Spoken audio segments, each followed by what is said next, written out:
Hey there, thanks for tuning in. I am Dr. Graves, the Keto ND and guru of the Team Exo-Keto cycling group. So I do videos all the time for my practice, but I wanted to do one that's covering a couple of more bike specific issues. And so I had hoped to use my phone to stream, and having issues getting it to connect for some reason. It wants to go through Hangouts, and so I'm not going to be able to walk around. I commuted to work today, and I have my bike sitting over in the side of the room here. I wanted to show, but I'm just going to do a brief discussion about that. So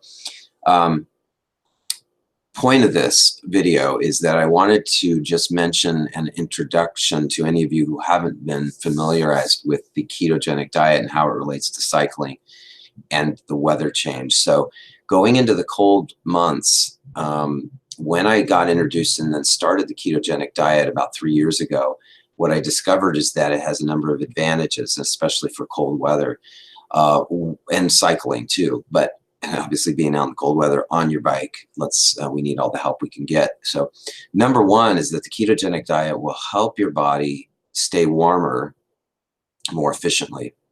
You also make energy more efficiently.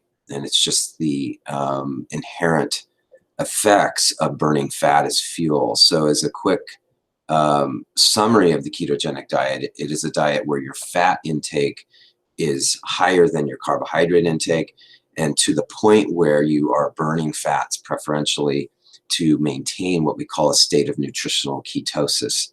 And nutritional ketosis is simply the act of burning fat as fuel in the body.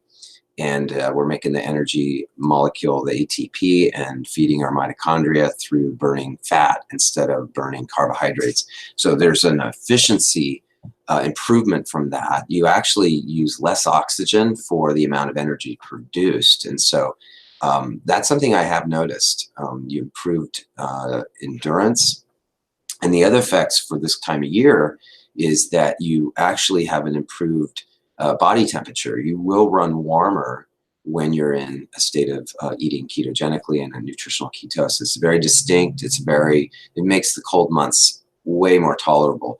It improves thyroid function, and you actually spare thyroid hormone, and to the benefit of staying warmer as well. So one of the things also with eating this way is that you don't need to eat as often. In fact, it's preferable if you plan your eating and your schedule such that you're going out and even doing some of your training and your riding before even eating. So for instance, I get up and I do make bulletproof coffee or tea, which has fat in it, coconut fats, or I use butter, cream sometimes. And honestly, our bodies have the ability to maintain energy production even between meals, right? Because we sleep and we might not have food available, we could survive. So since most of us are on a regular eating habit schedule, we rarely go without eating. And there's a myth about, preloading and needing to eat before you get out and exercise. Now, with a caveat, there are some of you out there who want to be careful with this. If you have not acclimated to doing intermittent fasting or exercising without pre-fueling, go carefully, because you can't just jump into ketosis instantly if you've never really done this diet. So some people can do it just fine. If you have been one who can go out and exercise before you really eat breakfast and fuel, you should be just fine. But I felt, in fact, I have not eaten yet today besides my bulletproof coffee, and here it is 2:15 in the afternoon, and I have more brain focus and am clipping along, and I don't even feel like I need to eat. I will be eating though. I also rode 7.5 miles into work today at a nice pace. I was doing some interval training while riding to work. So it's one of the ways I've been able to strategize my schedule to be able to do some training and exercise as well as commute. So it's a win-win. So I don't have to rush and eat breakfast. I stay warmer because it's getting cold outside. I'm getting my exercise. So of course I layered clothing a bit now too. So ketogenic diet. So that's where that comes in. If you want to experience this, by the way, you can supplement with ketones and MCT oil or powder, and that's an easy, quick way to get yourself experiencing some of the effects. You don't have to feel you have to jump in completely to a diet. The other concept, just real briefly, I'll be posting some more videos about this, and I recently converted my cross bike to a 1x system.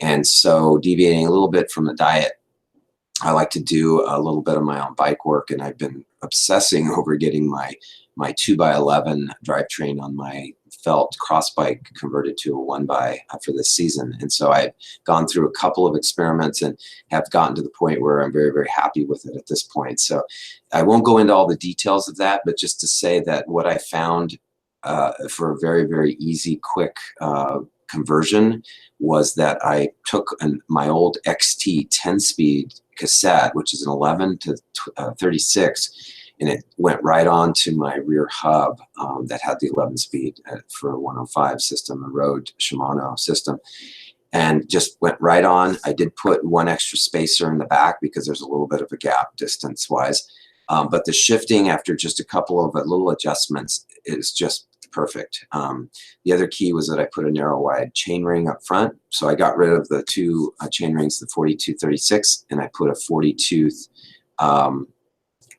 race face narrow wide, and perfect. I didn't even have to change the chain at this point. The chain is relatively new, and I didn't need to extend it. So my 105 derailleur is actually able to handle that cassette and without over stressing it. So I also did add, just for insurance, a road link by Wolf Tooth, which just shifts the derailleur out and down a little bit, so you get a little more range and put a little more tension on the drivetrain, hold that chain in place. The B screw I did flip around and have it fully extended, so it puts again a little more tension on the on it. So ridden it now, what is it, 20 plus miles, no drop chain, perfect shifting.